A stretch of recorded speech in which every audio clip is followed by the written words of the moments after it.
আলাইকুম প্রিয় শিক্ষার্থীরা, কেমন আছো তোমরা? নিশ্চয়ই ভালো আছো। আমি ভালো আছি। আমাদের আজকের টপিক হচ্ছে পদার্থবিজ্ঞান দ্বিতীয় পত্রের প্রথম অধ্যায় তাপগতিবিদ্যা। আমরা আজকে এসেছি পঞ্চম লেকচার নিয়ে তোমাদের সাথে। গত ক্লাসগুলিতে আমরা স্থির চাপে গ্যাসের আপেক্ষিক তাপ, স্থির আয়তনে গ্যাসের আপেক্ষিক তাপ এবং সমষ্ণ রুদ্রাবীর প্রক্রিয়া এগুলো পড়েছি এবং এগুলো কিছু অঙ্ক করেছি। আজকে এই সংক্রান্ত আরো 3টা অঙ্ক নিয়ে তোমাদের কাছে এসেছি। আমরা 3টা অঙ্ক করার চেষ্টা করব। 1, 2, 3 নম্বর অঙ্ক শেষ করে 2 নম্বর, তারপরে 1 নম্বর অঙ্ক শেষ করবো, যেন বোর্ডের মধ্যে অঙ্কগুলি থাকে। আজ আমরা কথা না বাড়িয়ে অঙ্কটা করি। 3 নম্বর অঙ্কে বলা আছে যে পাইমা পদার্থবিজ্ঞান ল্যাবে কোনো সিস্টেম স্থির চাপে 6 গ্রাম হিলিয়াম গ্যাসে নির্দিষ্ট পরিমাণ তাপ শক্তি সরবরাহ করে গ্যাসের দ্বারা কাজ 80 জুল পেল। হিলিয়ামের সিপি স্থির চাপে গ্যাসের আপেক্ষিক তাপ 13.0 জুল পার মোল পার কেলভিন এবং আর ইকুয়াল টু দেওয়া আছে তোমার হচ্ছে 8.314 জুল পার কেলভিন। তাহলে তোমার হচ্ছে প্রশ্ন হচ্ছে উদ্দীপকে উল্লিখিত কাজ পেতে গ্যাসটির তাপমাত্রা পরিবর্তন কত হবে। ঘতে আছে অন্তস্থ শক্তির পরিবর্তন ফাইমার দ্বারা নির্ণয় করা সম্ভব কিনা। ফাইমার দ্বারা নির্ণয় করা হচ্ছে সম্ভব কিনা। তো উদ্দীপকে উল্লিখিত কাজ পেতে এই 3 নম্বর প্রশ্নটা কোন একটা টেস্ট পরীক্ষা নাম করাতে এসেছিল আর কি। একটু হালকা কঠিন আছে, মনে হচ্ছে যেন কিছুই আমাদের দেওয়া হয়। এখানে স্থির চাপে প্র্যাকটিক্যালটা মানে পরীক্ষাটা করা হয়েছে এবং হিলিয়ামের সিপি দেওয়া আছে। তাহলে আমাদের দেখতে হবে যে গ্যাসটির তাপমাত্রার পরিবর্তন কত, এটা বের করতে হবে। কি দেওয়া আছে? গ্যাসের দ্বারা কাজ 80 জুল পাওয়া গেল। এটা আমাদের একটা ক্লু, গ্যাসের দ্বারা কাজ হচ্ছে 80 জুল পাওয়া গেল। তাহলে আমরা যদি বের করি ক গ্যাসের দ্বারা কাজ, আমরা এমনি তাপগতিবিদ্যার সূত্র জানি DQ equal to DU plus DW. DQ equal to DU plus হচ্ছে ডিডব্লিউ, এটা পাশে থাকে। এখন ডিডব্লিউটা দেওয়া আছে তোমার কত জুল, বাহ্যিক কাজটা গ্যাসের দ্বারা কাজ হচ্ছে 80 জুল, কিন্তু ডিডব্লিউ আমরা জানি কত, পিডিবি। পিডিবি সমান সমান হচ্ছে 80 জুল, ঠিক আছে। এখন আমরা পিডিবি স্যার এটা কিভাবে বের করব? আমরা জানি যে পিভি ইকুয়াল টু তোমার হচ্ছে এনআরটি। পিভি ইকুয়াল টু আমরা জানি কত, এনআরটি। খেয়াল করে দেখো, পিভি ইকুয়াল টু হচ্ছে এনআরটি। পিভি ইকুয়াল টু যদি এনআরটি হয়, যেহেতু স্থির চাপে আমরা তোমার হচ্ছে এক্সপেরিমেন্টটা করছি, তাহলে এখানে যদি অন্তরীকরণ করো তাহলে আসে যে PDV equal to NR DT. তোমাকে বলবো স্যার এটা 1 লাখে আপনি কিভাবে লিখেন? অর্থাৎ যদি নাকি তুমি টি এর সাপেক্ষে এখানে অন্তরীকরণ করো, তাহলে পিটা স্থির চাপে এখান থেকে যদি আমরা নিয়ে আসতে চাই, পারবো যে ডিডিটি অফ হচ্ছে পিভি, এটা যদি নিয়ে আসি যে ডিডিটি তোমার হচ্ছে অফ হচ্ছে এনআরটি, তাহলে এই লাইনের পরে কিন্তু এই লাইন আসবে, কারণ পিটা আমরা চলে আসবো। তার তোমাদের জন্য করে দিই আমি। পিটাকে বাইরে নিয়ে আসলে ভিতরে থাকে ডিবি বাই ডিটি। পিটা বাইরে কেন নিয়ে আসবো? যেহেতু চাপ স্থির, কনস্ট্যান্ট জিনিস। এখানে n R DDT of T, DDT of T, তাহলে এখানে আমরা লিখতে পারবো পি ডিবি বাই ডিটি সমান সমান হচ্ছে এন আর। এই জায়গা থেকেই লেখা যায় যে পিডিভি ইকুয়াল টু হচ্ছে এনআর ডিটি, ঠিক আছে। তাহলে পিডিভি ইকুয়াল টু যদি এটা হচ্ছে এখান থেকে হচ্ছে যেহেতু এটা লেখা যায় আর কি, যে PDV equal to NR DT. এখন পিডিভি ইকুয়াল টু যেহেতু এনআর ডিটি, তাহলে এই ক্ষেত্রে আমরা পিডিভি ইকুয়াল টু লেখা আছে তোমার কত, 80 জুল। এখানে ডিডব্লিউ যেটা আর কি সেটা হচ্ছে 80 জুল, ঠিক আছে। 80 জুল যে বাহ্যিক কাজটা ইকুয়াল টু 80 জুল, 80 জুল। আর এনআর ডিটি, এনটা কত? এক্ষেত্রে দেখো 6 গ্রাম হিলিয়াম গ্যাস সরবরাহ করা হয়েছে। তাহলে আমরা জানি হিলিয়াম গ্যাসের আণবিক ওজন কত, 4 গ্রাম। 4 গ্রামে 1 মোল, তাহলে 6 গ্রামে কত মোল হবে? 6 গ্রামে হবে তোমার হচ্ছে এমটাকে আবার লেখা যায় এম বাই বড় এম আর ডিটি। তাহলে লেখা যাবে হচ্ছে তোমার 80 ইকুয়াল টু এম হচ্ছে তোমার 6 গ্রাম আর আণবিক ওজন 4, আর এর মান হচ্ছে 8.314 ইন্টু ডিটি আমি জানি না। তাহলে এই ক্ষেত্রে যদি তুমি ডিটি বের করো, তাহলে আমাদের মানটা কত আসলে একটু যাচাই করে দেখি। হচ্ছে 80 ভাগ 1.5 ভাগ 8.314 ভাগ সরি আর লাগবে না, সমান সমান আসতেছে তোমার 6.80 জুল, আর এখানে হচ্ছে ভাগ 6/4 8.314 জুল দিলে আসে 6.414 একটু লিখে দিই 6.41488 আরো আছে আর কি 2527। তাহলে এটা হচ্ছে তোমার তাপ মানে হচ্ছে উল্লিখিত কাজ পেতে গ্যাসটির যে তাপমাত্রার পরিবর্তন ডিডি, ডিডি হচ্ছে টেম্পারেচার ডিফারেন্স। এটা হচ্ছে আমাদের উত্তর।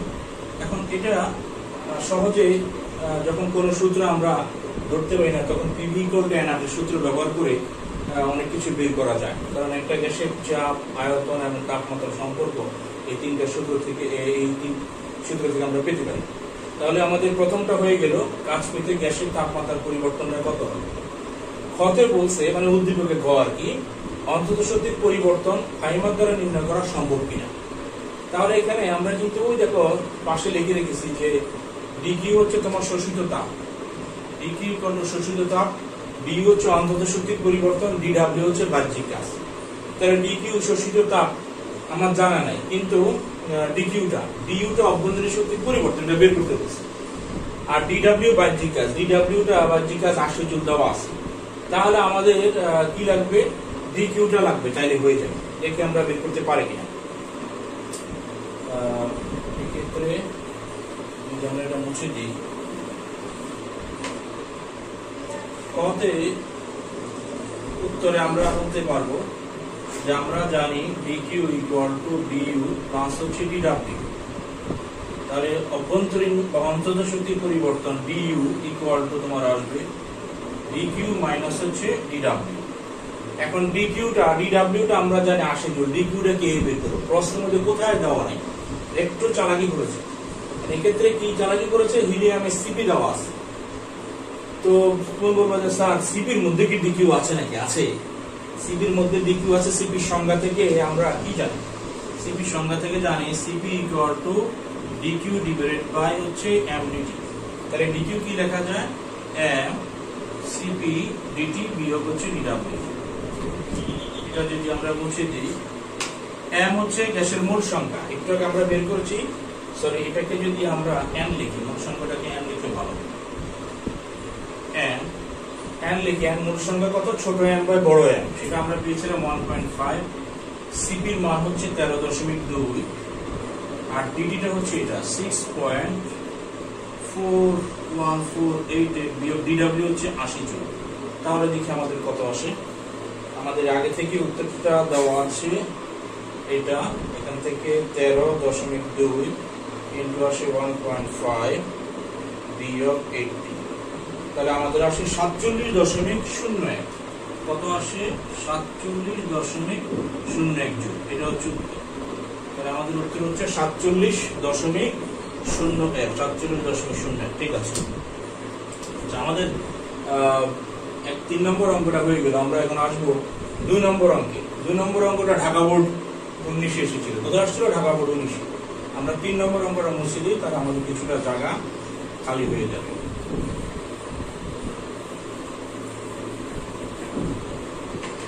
এটা হচ্ছে তোমার ঢাকা বোর্ড 19 এসেছিল, ঠিক আছে, ইম্পর্টেন্ট। ঢাকা বোর্ড 20 তো এবার আর পরীক্ষায় হলো না, তাহলে হয়তো তোমাদের ঢাকা বোর্ড 20-এরও প্রশ্ন সলভ করাতে পারতাম। কি আছে, তাপ পরিবাহী এবং অপরিবাহী পদার্থের তৈরি থেকে ঘর্ষণহীন পিস্টনযুক্ত সিলিন্ডারে 2 × 10⁵ প্যাসকেল চাপে ও 600 কেলভিন তাপমাত্রা 1 মোল হিলিয়াম গ্যাস আছে। পরবর্তীতে উভয় সিলিন্ডারের চাপের পরিমাণ অর্ধেক করা হলো।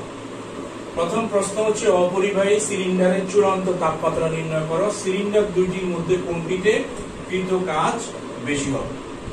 তো এইটাতে গত ক্লাসে একটা অঙ্ক করিয়েছিলাম আর ওইটার মতোই, কিন্তু এখানে একটু হালকা টুইস্ট আছে, কথার মার্কেজ দেওয়া হয় বেশি, যেহেতু সৃজনশীল। আমরা সমষ্টা এবং রুধিতবের প্রক্রিয়া কৃত কাজ বের করেছিলাম, এটা একই অঙ্ক। তাপ পরিবাহী অপরিবাহী, অপরিবাহী মানে হচ্ছে তাপ তোমার হচ্ছে আদান প্রদান হবে না, ভিতর থেকে বাইরে যাবে না, বাইরে থেকে ভিতরে আসবে না, তখন আমরা বলি এটা হচ্ছে রুদ্ধতাপী। তাহলে অপরিবাহী আসলে হচ্ছে রুদ্ধতাপী, আর তাপ পরিবাহী এটা হচ্ছে তোমার কি সমষ্ট প্রক্রিয়া। তাহলে অপরিবাহী সিলিন্ডারের চূড়ান্ত তাপমাত্রা নির্ণয় করো। তাহলে তাপ পরিবাহী অপরিবাহী দুইটা সিলিন্ডারে নিয়েই একই চাপে, ওই যে 2×10⁵ চাপে আমার 600 কেলভিন তাপমাত্রায় এখন হিলিয়াম গ্যাস রাখা হয়েছে। একটা পরিবাহী সিলিন্ডার আর একটা অপরিবাহী সিলিন্ডার। বলছে পরিবাহী সিলিন্ডারের কাজ কত, অপরিবাহী সিলিন্ডারের কাজ কত, এরপর কোনটাতে বেশি, যদিও এটা হচ্ছে সেকেন্ড। তাহলে আমরা প্রথমটা করি। প্রথমটা বলছে যে অপরিবাহী সিলিন্ডার অর্থাৎ রুদ্ধতাপীয় প্রক্রিয়া এখানে চালানো হবে, চূড়ান্ত তাপমাত্রা নির্ণয় করো। চূড়ান্ত তাপমাত্রা নির্ণয় করলে তোমরা বলবো স্যার এটা আমরা কেমনে বের করবো? যখন রুদ্ধতাপীয় প্রক্রিয়া হয় তখন আমরা বলছি তিনটা সূত্র আছে। 1 T⁻γ ইকুয়াল ধ্রুবক, 2 T⁻γ বিয়োগ 1 ইকুয়াল ধ্রুবক, 3 T⁻1 - γ ইকুয়াল ধ্রুবক।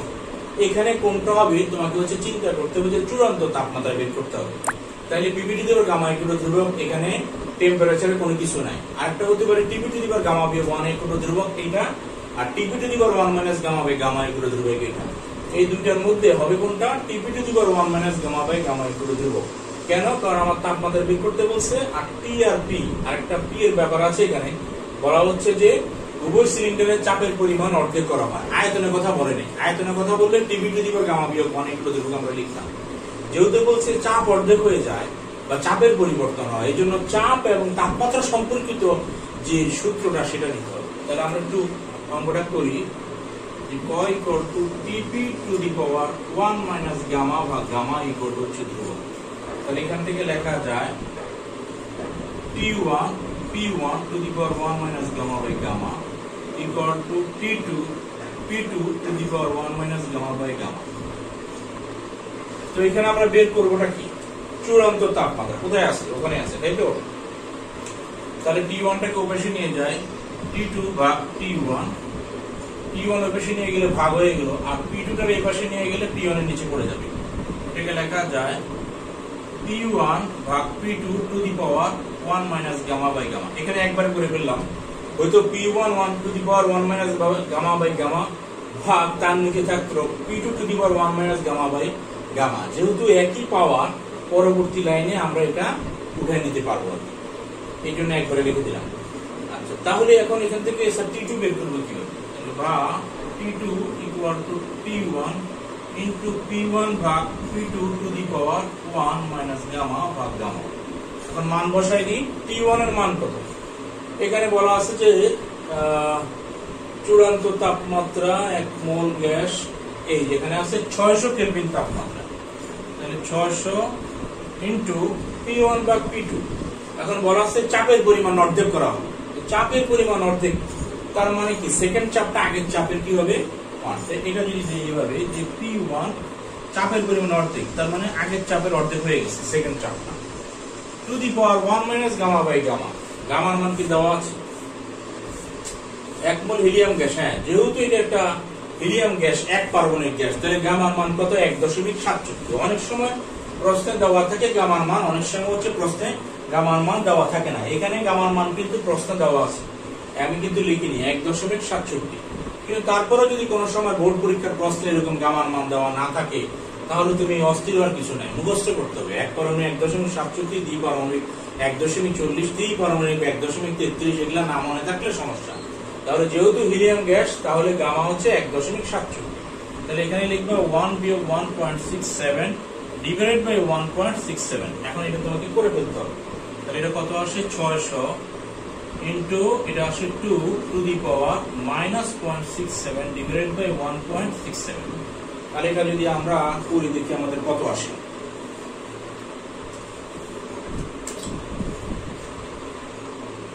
এটা আসে 600 ইন্টু 2 টু দি পাওয়ার -0.67 বা 1.67 ব্র্যাকেট ক্লোজ 454.337 454.337 আসে এটাতে উত্তর। 454.337 454 ক্যালকুলেটর আসতেছে 337 এত কেলভিন।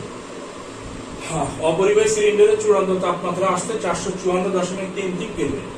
যেহেতু এটা একটা রুদ্ধতাপীয় পরিবর্তন এবং সম্প্রসারিত, অর্থাৎ আয়তন প্রসারণ হয়, টেম্পারেচার কমে যায়, ছিল 600 কেলভিন হয়ে গেছে 454.33 কেলভিন। এখন আমাদের ক শেষ, ক্ষতে বলছে সিলিন্ডার দুটির মধ্যে কোনটিতে কৃত কাজ বেশি। তো আমরা তাপ পরিবাহী হচ্ছে সমষ্ট প্রক্রিয়া, আর অপরিবাহী যেটা হচ্ছে রুদ্ধতাপীয় প্রক্রিয়া। একদম সরাসরি সমস্ত রুদ্ধতাপীয় বলে না, তাহলে কোশ্চেন ইজি হয়ে যায়, যে কেউ হয়তো পেরে যাবে সূত্র জানলে। এই জন্য একটু ঘুরে দিছে তাপ পরিবাহী অপরিবাহী, দেখি এবার তুই কেমনে করস। এবং আরো একটু যদি নাকি পেঁচা কেমনে বলতে পারে, তোমাকে বলবে যে যদি নাকি ধীরে ধীরে প্রক্রিয়া চালানো হয় তখন আমরা বলি সমস্যা, আর যদি বলি হঠাৎ স্পন্টেনিয়াস স্বতঃস্ফূর্ত কোনো প্রক্রিয়া চালানো হয় তখন কিন্তু সেটা হচ্ছে রুদ্ধতাপীয় পরিবর্তন। তাহলে সমস্ত রুদ্ধতাপীয় কথাটা বাদ দিয়ে এভাবে বলতে পারে যে ধীরে ধীরে পরিবর্তন চালানো হয় সমস্ত অথবা তাপ পরিবাহী, আর রুদ্ধতাপীয় ক্ষেত্রে বলবে হঠাৎ কোনো পরিবর্তন চালানো হয়েছে, সেটা হচ্ছে তোমার কি রুদ্ধতাপীয়, মানে এটা হচ্ছে অপরিবাহী। তাহলে এই ল্যাঙ্গুয়েজ গুলো একটু সতর্কতার সাথে পরীক্ষার সময় দেখলে যে কোনো অঙ্ক আমরা ইনশাআল্লাহ করতে পারবো।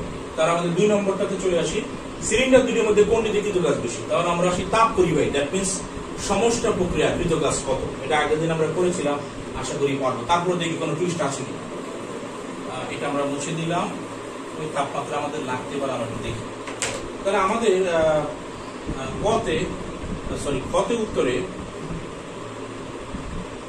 আসবে দুটির মধ্যে কোনটিতে কাজ প্রাথমিক। যদি আমরা তাপ পরিবাহীটার মধ্যে যাই, দ্যাট মিনস সমস্যা, তাহলে আমরা W1 ইকুয়াল টু কত লিখব, nRT ln V2 ভাগ হচ্ছে V1। মানে nটা কি, nটা হচ্ছে মূল সংখ্যা নাকি, মূল কতটুকু আছে, মূল আছে 1 মোল হিলিয়াম গ্যাস, তাহলে এটা কোনো সমস্যা নেই। 1 আর এর মান কি দেওয়া আছে, নাই, ধরো 8 আর এর মান প্রশ্নে 8.31 দেওয়া আছে, আর এর মান 8.31। টেম্পারেচার কত, টেম্পারেচার যেহেতু একটা সমস্ত প্রক্রিয়া, যে 600 কেলভিন 600 কেলভিনই ধরতে হবে, 600 কেলভিন।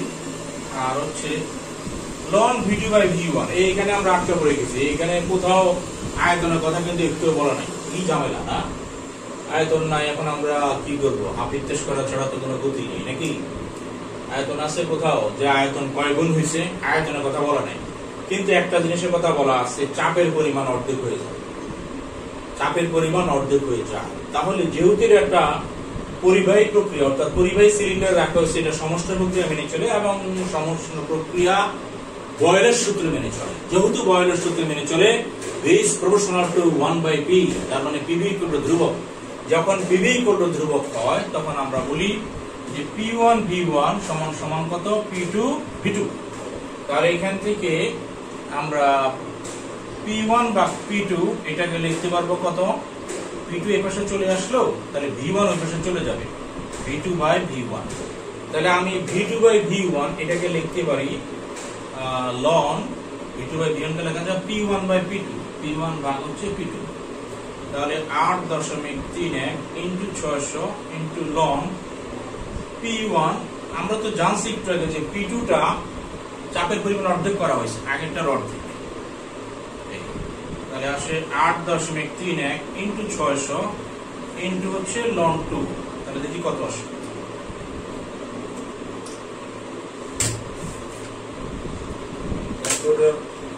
এখানে আসতেছে 8.31 ইনটু 600 ইনটু হচ্ছে ln 2। তাহলে তোমার এখানে আসে 3456 আমাদের উত্তর আসে 3456 জুল, 3456 জুল। এটা আসে তোমার হচ্ছে সমস্ত প্রক্রিয়া হচ্ছে 3456 জুল। এখন আমাদের আসতেছে হচ্ছে রুদ্ধতাপীয় পরিবর্তন, অর্থাৎ অপরিবাহী পদার্থ এখানে আসে। তাহলে 3456 এটা থাকুক এখানে, আমি একটু মুছে দিই, পরিবাহীটা গেল, এবার আসে অপরিবাহী 3456। তাহলে আমাদের W1টা আমরা কত পেলাম, এটা সাইডে লিখে রাখি 3456, মানে এটা হচ্ছে পরিবাহী। তাহলে W2 এটা কত, হচ্ছে রুদ্ধতাপীয়। তাহলে W2 এর ক্ষেত্রে আমরা জানি অপরিবাহী, যেটা অপরিবাহী সিলিন্ডারে যেহেতু 1 সিলিন্ডার চালানো আছে, সেটা হচ্ছে রুদ্ধতাপীয় প্রক্রিয়া মেনে চলবে। তাহলে W2 ইকুয়াল টু আমরা জানি n আর t1 minus t2 divided by হচ্ছে গামা বিয়োগ 1। তাহলে এটা কত আসবে? n এর মান কত? 1 মোল, যেহেতু 1, আর এর মান হচ্ছে 8.3, এক প্রশ্ন দেওয়া আছে। এরপর হচ্ছে t1, t1 টা হচ্ছে আদি আয়তন 603, আর t2 টা আমরা এখানে পেয়েছিলাম, আমি যে লিখে রেখেছি 454.337, 454.337 ব্র্যাকেট ক্লোজ রাখলাম। আর গামা, গামা যেহেতু এক পারমাণবিক গ্যাস, হিলিয়াম গ্যাস, তাহলে হচ্ছে 1.67 বিয়োগ 1। তাহলে দেখি আমরা কত আসে। আমাদের 454.3 বিয়োগ 600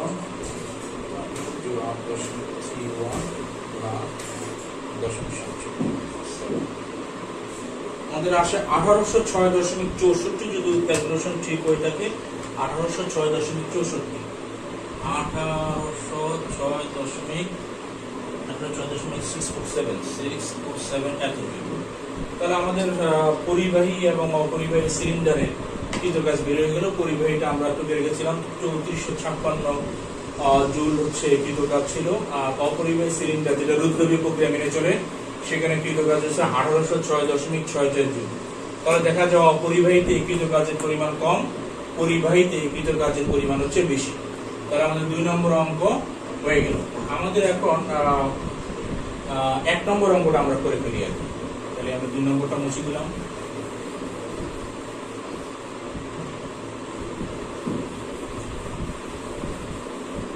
এক নম্বর অঙ্ক বলা আছে যে 27 ডিগ্রি সেন্টিগ্রেড তাপমাত্রা 20 গ্রাম পরিমাণ গ্যাসকে রোধিতবীয় প্রক্রিয়া সংকোচন করে তাপমাত্রা 35 ডিগ্রি সেন্টিগ্রেডে উন্নীত করা হলো। প্রাথমিক অবস্থায় গ্যাসের চাপ ছিল 1 × 10⁻⁵ মিটার স্কয়ার, গ্যাসের আণবিক ভর 44 গ্রাম এবং গামা হচ্ছে 1.40। গ্যাসের চূড়ান্ত চাপ কত? আগের অঙ্কের মতোই গ্যাসের চূড়ান্ত চাপ বের করার সূত্রটা। তারপর আমি কিছু ক্যালকুলেশনে তোমাদের সমস্যা হতে পারে, ওই জটিলতা যেন তুমি এখনই পড়ে এখনই সলভ করতে পারো, এই জন্য হচ্ছে একই সূত্র দেখাচ্ছি কতে। তো কতে গ্যাসের চূড়ান্ত চাপ কত? বলা হচ্ছে যে রোধিতবীয় প্রক্রিয়া সংকোচন করছে। আগের প্রশ্ন ছিল যে আমরা দেখেছি যে রোধিতবীয় প্রক্রিয়া গ্যাসের তাপমাত্রা কমে গিয়েছিল, গ্যাসের হচ্ছে তাপমাত্রা কমে গেছিল। তোমরা জানো যে সমস্ত প্রক্রিয়া একই তাপমাত্রা থাকে, কিন্তু রোধিতবীয় প্রক্রিয়া যদি রোধিতবীয় প্রসারণ হয় তাহলে দেখা যায় হচ্ছে অন্তত শক্তি হ্রাস পেয়ে তার তাপমাত্রাটা কমে যায়।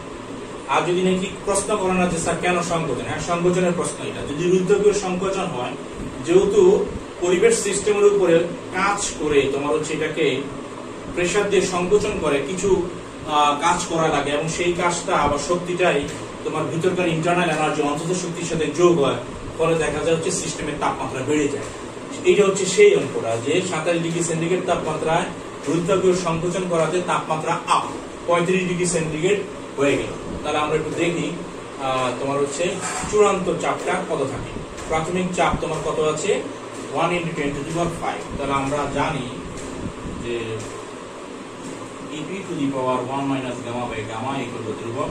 এখান থেকে লিখতে পারি T1 ⁻1 gamma equal to T2 ⁻1 gamma। এই সূত্রে এখন আমাদের কি দরকার? আমাদের হচ্ছে চূড়ান্ত চাপ দরকার, দ্যাট মিন্স P2 কত। তাহলে P2 বের করতে গেলে P2টাকে আমরা একটু উপরে রাখবো এবং P2 ফ্রি করতে হবে। তাহলে পাশে চলে যায় P2 ⁻1 gamma ভাগ হচ্ছে P1 ⁻1 gamma equal to P1 যদি ওপাশে চলে যায় তাহলে T2টাকে এই পাশে নেওয়া লাগবে, আসে P1 ভাগ হচ্ছে T2। তাহলে আমরা P1 ওপাশে নিয়ে গেলাম, P1 নিচে পড়ে গেল, T2 এই পাশে নিয়ে আসলাম, T2 নিচে পড়ে গেল। এখন এখান থেকে P2টা কিভাবে বের করব?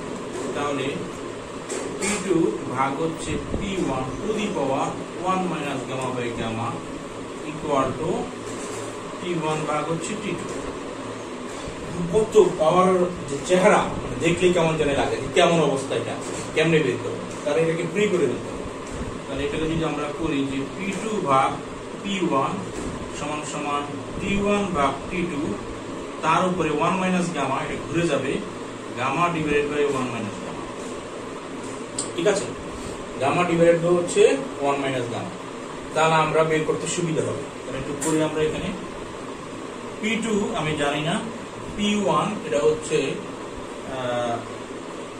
আচ্ছা, এটা একবারে করে ফেলি, তাহলে আসে বা P2 ইকুয়াল টু হচ্ছে T1 টু দি T1 ভাগ T2 to the power gamma divided by 1 minus gamma. এক্ষেত্রে আমি T1 এর মান 1 into 10 two the power 5 আদিটা, T1 এর মান আমার হচ্ছে 27 ডিগ্রি সেন্টিগ্রেড, তার মানে হচ্ছে এটা 300। T2 এর মান সেটা হচ্ছে 35 ডিগ্রি সেন্টিগ্রেড, মানে 308 kelvin divided by gamma. Gamma এটা হচ্ছে গামার মান হচ্ছে 1.40, 1.4 ডিভাইডেড বাই 1 বিয়োগ 1.40। এখানে আরেকটা জিনিস মজার ব্যাপার দেখো, আণবিক ভর হচ্ছে 44 গ্রাম, এটা লেখা আছে, আর গামা হচ্ছে 1.4, আর 20 গ্রাম হচ্ছে গ্যাস। তাহলে 20 গ্রাম গ্যাসে কয় মোল হয় সেটা একটু পরে লাগবে। এখন আপাতত আমরা এটা ক্যালকুলেশন করি, দেখি কত আসে। P1 আসে তোমার কত, 1 × 10⁵, T1 300 কেলভিন, যদি 27 ডিগ্রি সেন্টিগ্রেড 273 যোগ দিলে 300। পরেরটা তোমার হচ্ছে সেকেন্ড টেম্পারেচার হচ্ছে 35 ডিগ্রি সেন্টিগ্রেড, 35 প্লাস 273 হচ্ছে 300, আর এটা আমি আর যোগ করলাম না, তোমরা যোগ করে নিও। গামার মান দেওয়া আছে প্রশ্নে 1.40, 1 বিয়োগ গামার মান 1.4, তাহলে এটা ক্যালকুলেশন করলে কত আসে আমরা দেখি। 165 ইনটু 300 ভাগ হচ্ছে 308 টু দি পাওয়ার 1.4 বা মাইনাস 0.4।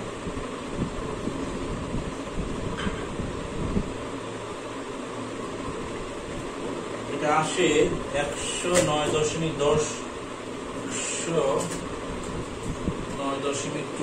যদি ক্যালকুলেশন ভুল না হয় 648, 6 ইন্টু 10 কিউব, অর্থাৎ এটাকে যদি আমরা এইভাবে লিখি 1.096486 into 10 two the power 5 Pascal বা নিউটন পার মিটার স্কয়ার, এটাকে আমরা হচ্ছে লিখতে পারি 1.09, অর্থাৎ আগে ছিল 10 টু দি পাওয়ার 5, তার তুলনায় কিছুটা বেশি আর। তাহলে এই আর কি আমাদের তোমার হচ্ছে গ্যাসের চূড়ান্ত চাপ আমরা বের করে ফেলতে পারি। এখন আমাদের পথে আছে যে প্রাথমিক ও চূড়ান্ত আয়তন গাণিতিক বিশ্লেষণের মাধ্যমে তুলনা করা। প্রাথমিক ও চূড়ান্ত আয়তন গাণিতিক বিশ্লেষণের মাধ্যমে আমরা বের করব প্রাথমিক এবং চূড়ান্ত আয়তন, এটা কিভাবে বের করা যায় এটা আমরা দেখি। এটা তাহলে আমরা মুছে দিই।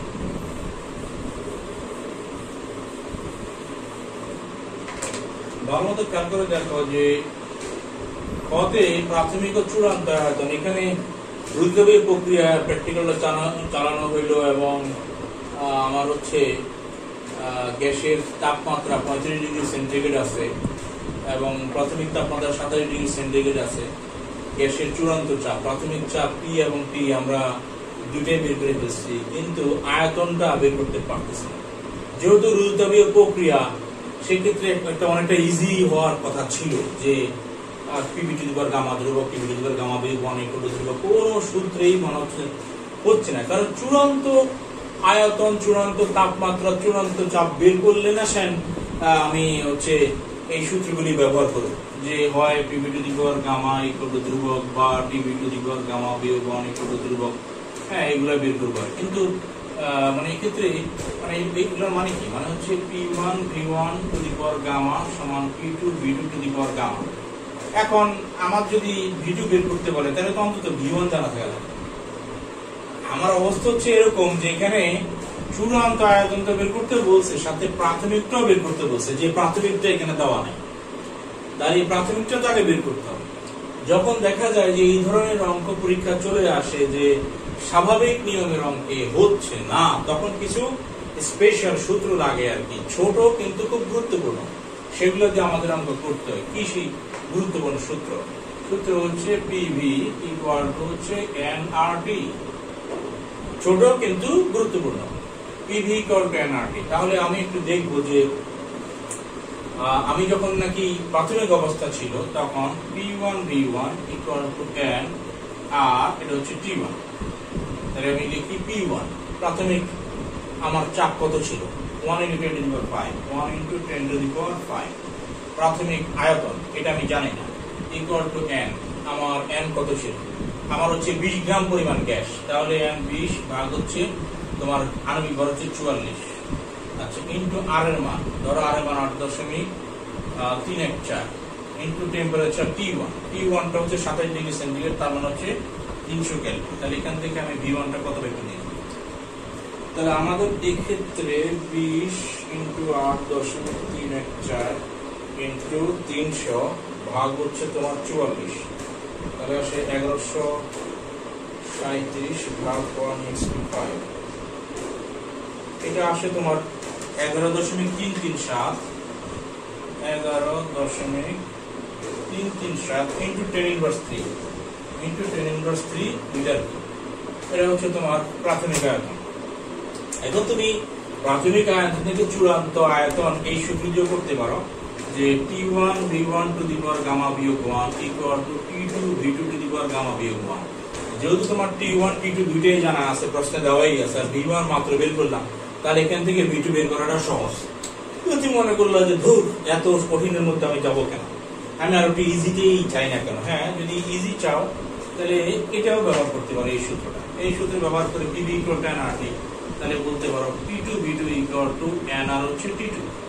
তাহলে P2 টা আমরা একটু আগে কত বের করলাম, এইখানে আমাদের P2 টা মান আসছিল তোমার 1.096 into 10⁵ বোর্ড মুছে ফেলেছিলাম, ইন্টু V2 সমান n হচ্ছে 20/44 আর 4.3 তাহলে এইটার আমরা একটু মানটা দেখি কত আসে। 20 × 8.314 into 308 divided by 096 exp5, 20 × 0.314 into 308 ভাগ 1.096 exp5। তার এটা আসে তোমার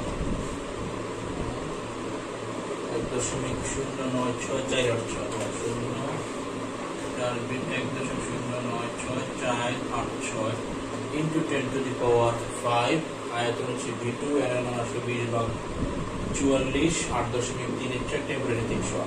তাহলে দেখি 20 × 8.314 into 308 ভাগ 1.096 exp5 আসে তোমার হচ্ছে অ্যান্সারটা যদি দেখা যায়, ছিল অ্যান্সারটা তোমার আসলে অ্যান্সারটা 10.62 into 10⁻³